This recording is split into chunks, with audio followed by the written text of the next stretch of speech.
तो यार आज के इस वीडियो में हम देखने वाले हैं क्लास 10 के the making of global world chapter को, जहां से एक नंबर का 1 मार्कर एमसीक्यू तो पक्का ही है। तो चलिए देखते हैं, आप अपने साइड स्क्रीन पे बगल में मेरे उसको आप एनिमेटेड तरीके से देखेंगे। तो चलिए देखते हैं the making of the global world. आखिर ये चैप्टर किसके बारे में है, आखिर ये ग्लोबल वर्ल्ड आज की ये तो दुनिया हम देख रहे हैं, ये किस तरह से इसका निर्माण हुआ है, किस तरह से इसका जन्म हुआ है, इस बारे में हम इस चैप्टर में पढ़ने वाले। तो चलिए जल्दी जल्दी से स्टार्ट कर लेते हैं। तो सबसे पहले आपको दिख रहा होगा कि the countries which are present times are very much connected to each other. आज के समय में जितने भी सारे देश हैं सब दूसरे से एक तरह से इतने अच्छे तरीके से वेल कनेक्टेड है एक दूसरे से। कैसे, किसके माध्यम से कनेक्टेड है? तो वो कनेक्टेड है ट्रेड के माध्यम से, आइडियाज के माध्यम से, बिजनेस के माध्यम से, इंपोर्ट एक्सपोर्ट के माध्यम से एंड ट्रेवल के माध्यम से भी एक दूसरे से दुनिया ये कनेक्टेड है। ठीक है, तो अभी आपने हाल ही में G20 समिट में देखा ही होगा कि किस तरह से हम लोग एक दूसरे से कनेक्टेड हैं। तो बहुत हजारों साल पहले ग्लोबलाइजेशन इतना इमर्ज नहीं हुआ था, और ये जो इंपोर्ट एक्सपोर्ट आज हम लोग इतना ज्यादा कर रहे हैं, जिसके कारण से हम एक दूसरे से इतना कनेक्टेड हो पा रहे हैं एक दूसरे के कंट्रीज से। तो इसका मतलब क्या होता है? इसका मतलब ये हो रहा है कि हम जिस इरा में जी रहे हैं वो we are now live in that era that is called the era of globalization। हम ग्लोबलाइजेशन के इरा में जी रहे हैं, मतलब ग्लोबलाइजेशन की शताब्दी में हम जी रहे हैं। तो आज के समय में ग्लोबलाइजेशन, पहले के समय में तो ग्लोबलाइजेशन हुआ ही नहीं करता था, इतना इमर्ज नहीं था। हाँ, बट लोग ट्रेड करते थे। ठीक है, तो आज के समय में ग्लोबलाइजेशन इतना ज्यादा इमर्ज हुआ है। पिछले 50 सालों में तो बहुत ही ज्यादा इमर्ज हुआ है, और पिछले 50 सालों से इमर्ज हुआ, और अभी तक ये इमर्ज होते ही जा रहा है, अपना दबदबा बनाते ही जा रहा है। ठीक है, तो अभी आप ग्लोबलाइजेशन वर्ड को सुनते आ रहे हैं, तो इस ग्लोबलाइजेशन का मतलब क्या होता है ये भी समझते हैं आपने इस नेक्स्ट टॉपिक में, द मॉडर्न वर्ल्ड में, द प्री मॉडर्न वर्ल्ड में। तो इस प्री मॉडर्न वर्ल्ड का कैसे कैसे फॉर्मेशन हुआ है, चलिए समझते हैं। आपने एनसीईआरटी बुक का पहला पेज खोल लीजिए। तो ग्लोबलाइजेशन सबसे पहले समझते हैं कि ग्लोबलाइजेशन होता क्या है। तो ग्लोबलाइजेशन पे यहाँ पे आपको दिख रहा होगा the movement of goods, capital, services, ideas and people from one nation to another nation is called globalisation.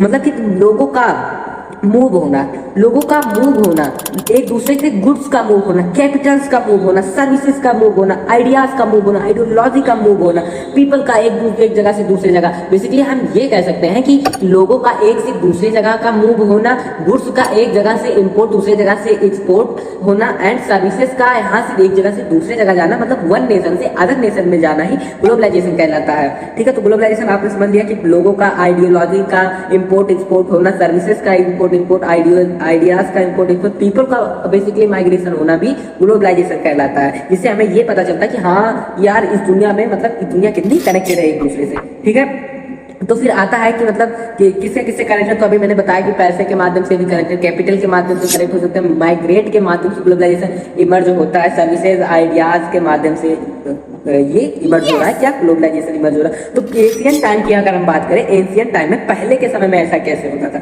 तो पहले के समय में जो ट्रेवलर्स थे, ट्रेड्स थे, प्रीस्ट थे एंड प्रिगलिम्स मतलब क्या होता है? प्रिगलिम्स मतलब होता है कि यात्री करने वाले, कोई जाता नहीं है ट्रैवल करने के लिए, उसी को ट्रैवल का ये एक ही सिनोनिम्स बोल सकते हैं आप, कि travel by long distance for various purposes. मतलब कि जो ट्रैवलर्स होते थे, प्रीस्ट बेसिकली क्या साधु संत महाराज हुआ करते थे, ट्रेडर्स हुआ करते थे, जिनको खैला के माध्यम से, मतलब खैला पाने के लिए, पैसा पाने के लिए ये यहाँ से एक जगह से दूसरी जगह जाया करते थे। ट्रैवलर्स होते थे कि हाँ भैया मेरे को तो मौज मस्ती करना, पिकनिक मनाने जाना है दूसरे देश में।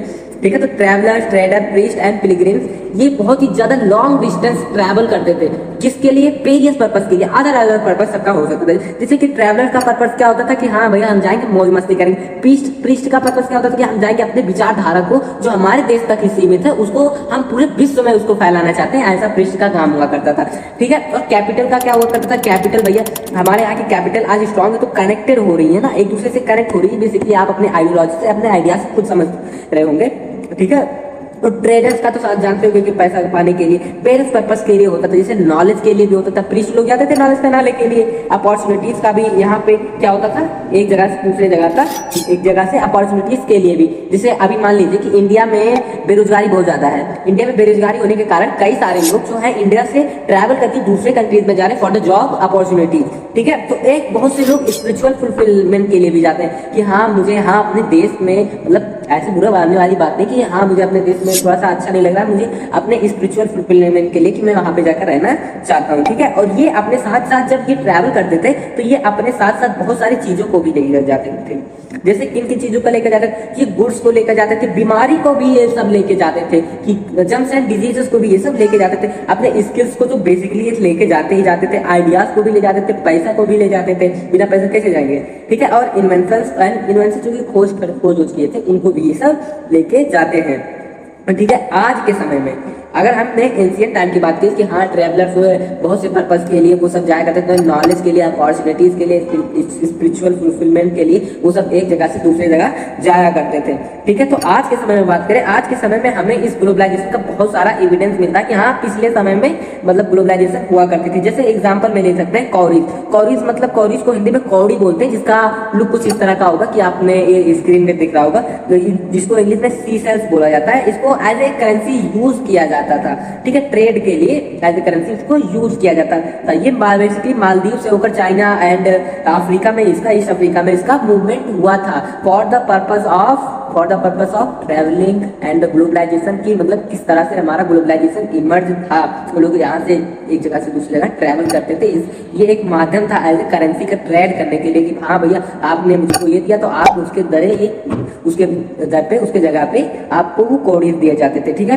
तो apart from this there are many other example of Asian international trade. इसके अलावा बहुत से एग्जांपल आपको दिख जाएंगे, इसके अलावा बहुत से आपको एग्जांपल दिख जाएंगे कि हाँ एंशिएंट टाइम में किस तरह से ट्रेड हो रहा था, ठीक है। तो उसके बाद आप अपने एनसीईआरटी में आ जाइए, फिगर नंबर 1 पे लिखा है image of ship on a memorial stone Goa museum 10th century. तो बेसिकली ये 9th सेंचुरी से, यहाँ पे जैसे लिखा from the 9th century image of ship.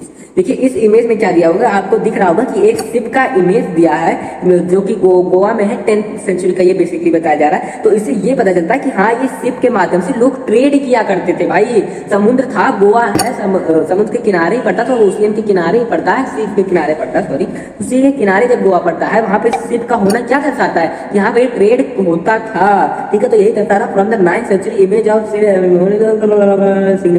मतलब ये बेसिकली ये दर्शा रहा है कि हाँ ये ओशियनिक ट्रेड हुआ करता था एशियन टाइम में। तो ये आपका मतलब कंप्लीट हो गया था प्री मॉडर्न वर्ल्ड, जिसमें हमने क्या पढ़ा, जिसमें हमने ज्यादा कुछ नहीं तो पढ़ा, लेकिन ये पढ़ा कि एशियन के कंटेक्स्ट में किस तरह से वो लोग एक दूसरे के ट्रैवल करते थे वेरियस पर्पस के लिए, knowledge, opportunity, spiritual fulfilment and other things के लिए भी हुआ करते थे, और वो एक दूसरे से कनेक्टेड थे, वो भी कनेक्टेड थे। तो आगे हम लोग पढ़ेंगे silk routes and link the world.